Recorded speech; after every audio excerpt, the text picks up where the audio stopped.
Hello, good evening. I'm Lisa Broom. This is the CBC Evening News. Prime Minister Fundell Stewart has been responding to criticism of assurance given by him in 2011 that government would not tamper with the system of free education in Barbados. In his contribution to parliamentary debate today, the Prime Minister said that even with the best will in the world, if there's no money for government to pay the full cost of university education for its citizens, it just can't be done. Mr. Stewart explained the situation changed, forcing government to adjust its position. The objective conditions at the time justified my saying it. And it still continues to be an ideal because I believe that developing countries have too much catching up to do. In housing, in education, in healthcare, everything, we are playing catch up. But we have to face the stubborn reality that in a neoliberal world, the rules of the game have changed. That's right. And we have to be able to meet our obligations as they arise. And no matter how much talking you do, and you don't have the money to pay, your talk counts for nothing. The Prime Minister further explained that there was a dramatic increase in costs at the university. 1 year, $35 million, 2007, 2008. I have tried to get an explanation for that very sudden increase. I haven't got it yet. I don't believe that there is any arcane explanation for it. Costs went up by that amount in 1 year. The inability to pay full tuition costs for students of the University of the West Indies is more about government prioritizing its spending than the financial challenges it is facing. This view from opposition leader Mia Mottley during her contribution to debate on education during the estimates. Ms. Mottley says tuition fees at UE cost government an estimated $35 million each year, which should not be difficult to find in a budget of $4.5 billion. She told the House this translates into about 1/3 of 1% of GDP, money which can be found if government prioritized better. Is it fiscally reckless to support $35 million for 8,000 Barbadians a year? Or is it fiscally reckless to pay $24 million at Valerie at $550 a square foot for low-income housing that should be built at a quarter or a third of that cost? Is it fiscally reckless to support fees for 8,000 Barbadians at $35 million a year? Or is it fiscally reckless to build out Grotto at $15 million, $700 a square foot, as if $550 was not bad enough for low-income housing?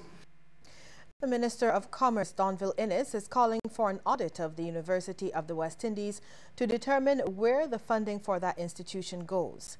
He says the UE's behavior as it relates to spending is putting it at risk of becoming irrelevant in the future.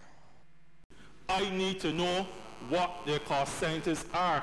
We need to know what the true unit costs of providing a degree at the University of the West Indies. I am not going to be sidetracked in any political claptrap about paying fees and all that. There's a bigger issue.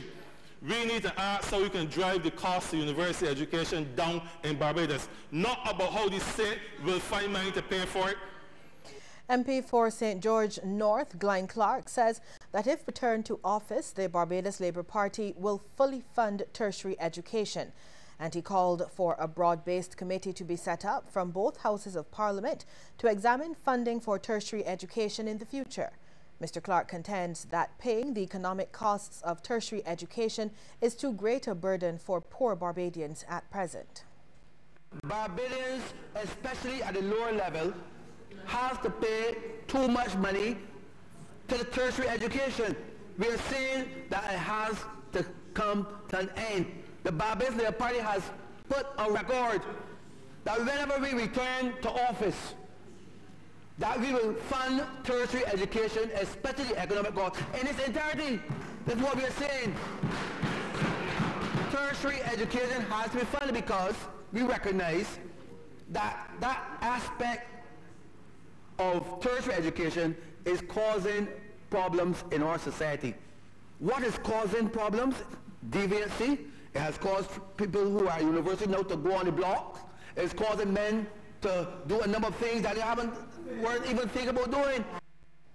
Agriculture Minister Dr. David Estwick wants Barbados to move to ensure its education sector is driven by market forces.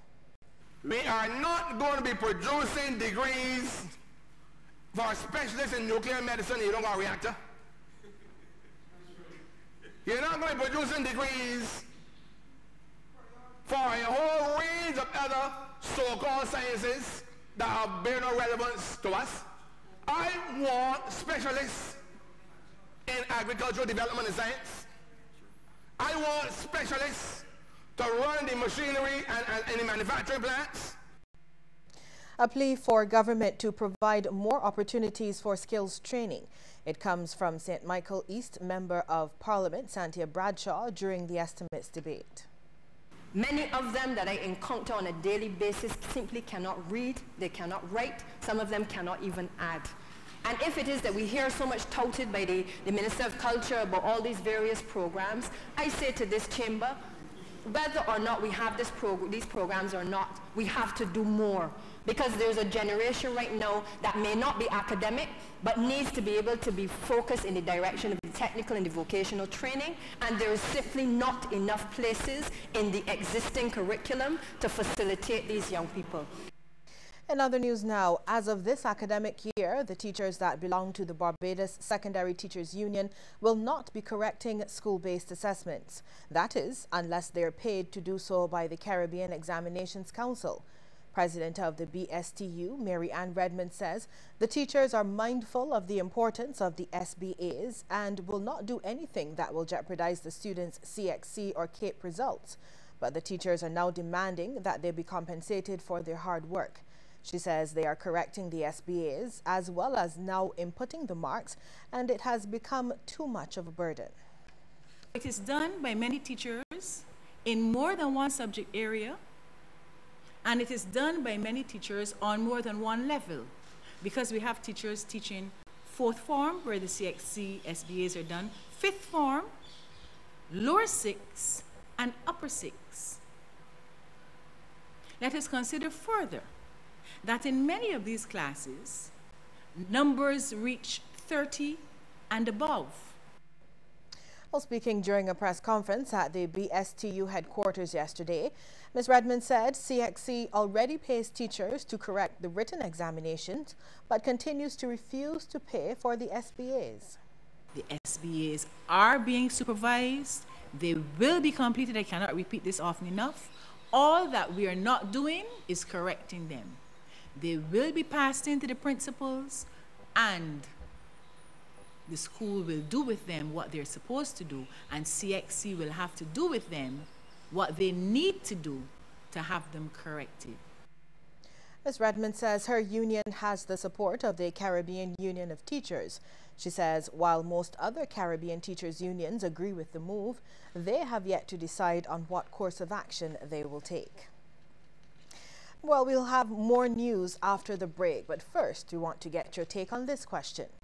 Do you believe that teachers should be paid a fee to correct CXC's school-based assessments? Text yes or no to short code 8111. We'll have the results at the end of the news.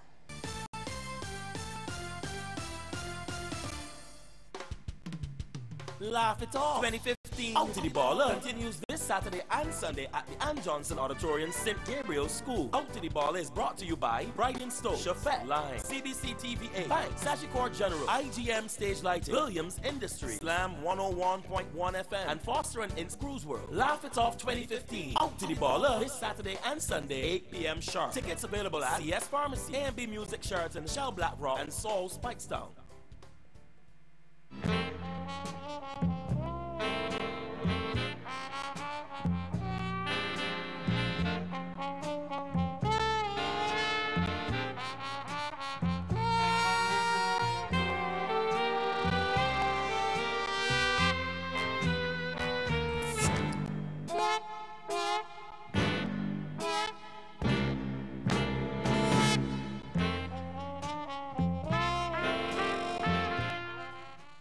Shopping in the Sky is simply delicious at our mouth-watering brand new Sky Food Court. Our amazing spread includes Little Pleasures ice cream, coffee, and desserts. Authentic Asian cuisine at Waldy's Walk. Delectable Greek dining at Opa Express. A range of sumptuous Caribbean dishes at Tamarind of the Islands. And the very best of Bajan cuisine and pastries. Compliments Master Chef Peter Edie and his delightful pastry house and Peter Patties. Plus, we've got the world-renowned fast food giant, Burger King. You cannot pass Haggett Hall and not join us for a quick, delicious meal for breakfast, lunch, and dinner at our brand new food court. Only at Sky Mall, where, when it comes to great fast food, there are no limits. What are you here for? Who do you want to be? Do you want to be somebody that just gave up when it got tough? When you fell? Do you want to stay on the ground? What do you want people to remember about you? That you didn't give it your all? When they look for your name on the pages of history, what do you want them to see? That you're a quitter? Or that you're a champion? Don't ever give up. Don't quit. Don't stop. Keep running. Keep jumping. Keep laughing. Keep being. Just keep doing. 'Cause you're a champion. The Barbados Secondary School Athletic Championships. Live on CBC TV 8.